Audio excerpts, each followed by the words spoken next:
Hey, what's up, y'all? Yeah, I said y'all like the folks in Tennessee be doing it, because that's where I'm from, is Tennessee. Yeah, what I'm doing, the weather's finally nice. See the sun shining. Tomorrow's supposed to be really nice and warm. T-shirt weather. So what I'm gonna do since I've got the time is start working on my car.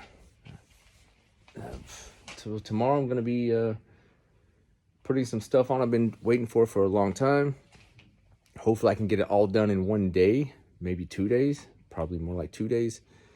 But I'm gonna be doing my differential bushings, my subframe collars. Let's see what else. Putting new brakes and pads, or rotors and pads on. What else can we do? What else am I doing here? I'm also gonna be installing, oh yeah, that's right. I'm also gonna be doing the Kawasaki nuts for the wheel click. So I'm gonna be doing those three things since I'm gonna have the diff down anyway. I'm gonna take the axles out, clean those up, grease those up, and try to fix that wheel click that 370s and 350s are known for. So I'm gonna be doing that tomorrow. So today I'm just trying to get everything together, all the tools, all the parts, and I'm not going far. I'm going right down the street. So hopefully I'm gonna have everything ready and they're with me so I don't have to run back and forth. But that's what I'm doing, getting everything together. Yeah, so first of all, before anything, I have to get the car out of here. I got to put my battery back in. Got the Odyssey Extreme battery, PC680, and it works rather well. The few times I've had it on here, started the car, starts right up, and it seems to hold. I've had it inside my house so it doesn't get cold, but it seems to hold the charge pretty good. Of course, it is brand new pretty much. And I also got this. Also went out and got this battery holder here, so it's easy in and out access. Top goes on there to hold it down. Yeah, so that's what it looks like with everything installed.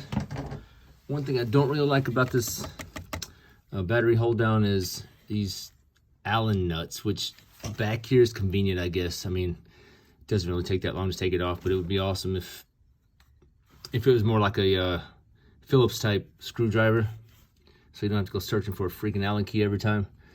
But like I said, back here, it actually works because you have to go underneath and you can't get a screwdriver back there. But yeah, it fits in there really good, easy in and out. You don't have to take off all your pieces. It just goes on there. One thing I'll also change eventually is these lifts right here, because I really don't like how the bolts are rusty in there. I don't want my fenders to get a hole rusted in them, but that'll come at a later date. Maybe I just take them off altogether and use the regular the ding-dong stick to hold up the hood. And I'm just throwing this out there, but please, nobody message me about it immediately, because it won't be for a couple months until I do this. But I will be replacing my first gen Top Guns kit with the new Ace kit. First of all, I got to take off the supercharger here, and I'm going to be sending it in to get the impeller replaced on it, and the bearings while it's there, and the seals and everything just while it's there, so I'm going to have everything redone. And then I have the new Ace kit to install, so I'm going to be selling this whole kit. I'll also be selling it with this plenum that already has the intercooler taken out of the inside. And I'm also going to be giving with it I have an admin coolant / catch can tank that I've never installed on the car, but I'm also going to be selling that with the kit as well. And of course the kit will come with everything you need to just put it on if you've already got a Stirling kit, including this 4-bar map sensor here, which, because of the Stirling kit, I had to drill a hole inside here and run this tube around to go inside. So it goes back to the map sensor, which I set right here. Works rather well, because the new one on the original plenum, you got to put a map sensor back here. So all that stuff will be going with it, plus probably a few other things. So just to throw that out there, I will be selling this in a couple of months. All right, it's 20 February. The weather's supposed to be unusually warm for this time of year. Crazy, but good for me. I like it. Yeah, so what I'm going to be doing today, I got the car up already. How do I turn this thing around? I can't turn this thing around. Yeah, so what I'm going to be doing today, besides dropping my diff and doing my diff bushings, I'm going to go ahead and change this nut out to a new nut from Kawasaki. As you can see, it's actual castle nut that the cotter pin goes through. and this is not. This is just a normal nut, and then the cotter pin's going through just the hole right here. And supposedly, I don't know if this has been changed before or whatever, but there's supposed to be a little cap that goes over this that kind of looks like the castle nut. But apparently mine don't have it on either side. But we're gonna see if we can fix that today, and hopefully I don't have this click anymore. The moving back and forth of the axle when you move forward a little bit or move backwards a little bit.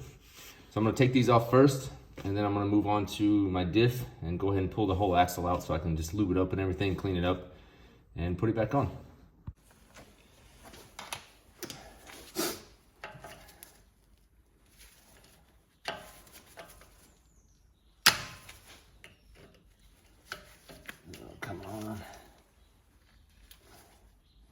Strong cotter pins, man. I guess they have to be for the axles.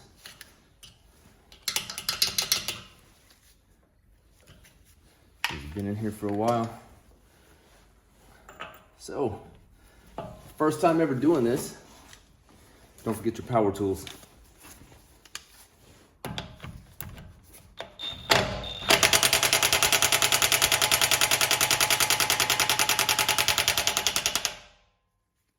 Turn the speed up on this a little bit. There we go.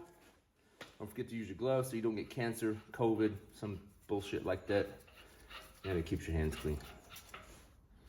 So, as you can see, this nut is, it's a little bit taller, but actually supposed to have a cover over it, which this one doesn't have. So therefore, you know what I noticed too? This doesn't even have a washer on it. It's supposed to have a washer on it. That's why I bought 2 extra washers here. And yeah, you're supposed to have 3 washers on here to go on here. Well, I guess I don't even know if that's gonna work there. Because it's supposed to have 3 on it. This doesn't even have a washer on it. So I don't know who attempted to do this the first time or not. I'm gonna see how. Yeah, definitely gonna need that other washer on it. It's not gonna work. Definitely not gonna work. Well, I guess it's the shit you find out. It's the shit you find out when you start working on your car that belonged to somebody else.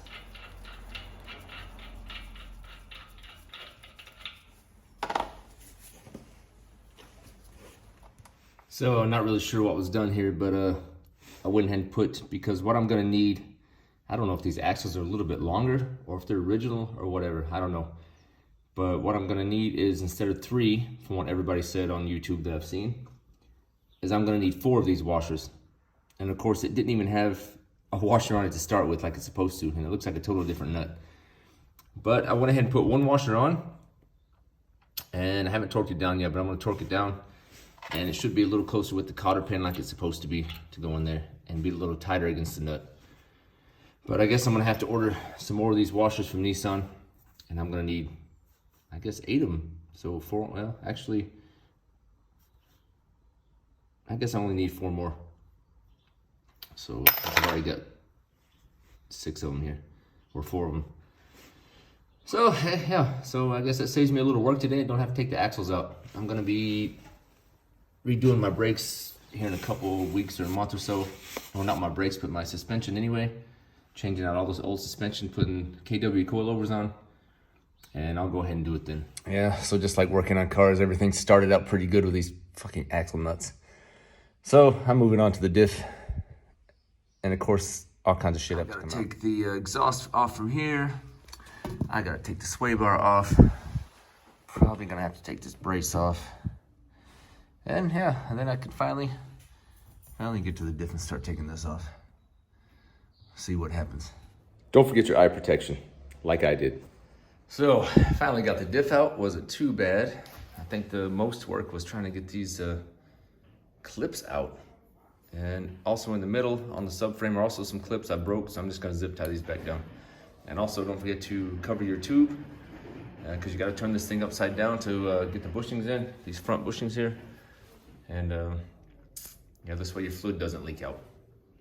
But I'm about to get to that so I can get this done and back up in that motherfucker. I still gotta take that subframe bushing out, so that's probably gonna be a pain in the ass as well. So got the front bushings installed. Wasn't too bad. Yeah, everybody says turn it upside down, but I watched another video, you don't have to turn it upside down. Actually, I had to turn it upside down to get the other bushings out because they were a pain in the ass to come out. I had to really whack it with a hammer. But yeah, now these are in, and now I just gotta install the subframe bushing, which is probably also a pain in the ass. Mine is not broken, but I'm gonna replace it anyway. Yeah, mine is not broken, but I'm gonna replace it anyway. So hopefully I don't get a bunch of oil or silicone dripped all over my face. Make sure you wear your safety glasses. So day 2, a little hungover. But that's okay, I gotta get this shit done. I have to say, everyone on YouTube that's taken this thing out that I've seen, and they said they ended up having to use a Sawzall, that's correct. I just couldn't get this thing out with the Z1. I bought the Z1 Motorsports tool to get this out. I'm not saying the tool's a piece of shit, but it took the center part out rather well, but the outer ring, forget it. Had to take a Sawzall and cut it out. This tool just couldn't get it out unless you're a freaking beast, and my arms are sore and my shoulders are sore from trying to push this.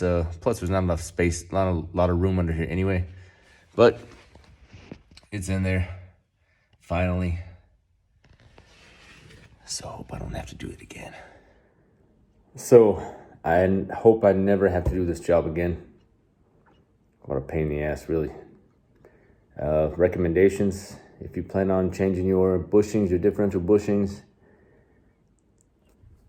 first of all, have someone to help you so you don't have to crawl from under the car, back under the car, out of the car to pull the e-brake, put it back down. Then you need somebody to help you moving this thing around. I had a little bit of trouble aligning the front bolts and the differential. Yeah, and then another point, if you buy a car off someone and you know of these problems that like the 370s, if you know the problems that 370s have, the issues like the wheel click, for instance, you should check that stuff first so you don't get ready to go change it like I did and realize that the wrong parts are on there or no parts at all or whatever. But that's done. What I didn't do is my brakes. I didn't put my subframe collars in. I'm just done. It's a lot of work, hard work. But I'll make videos of the brakes and subframe collars maybe. But that's it for now. Trying to get the car ready for the summer. Peace out.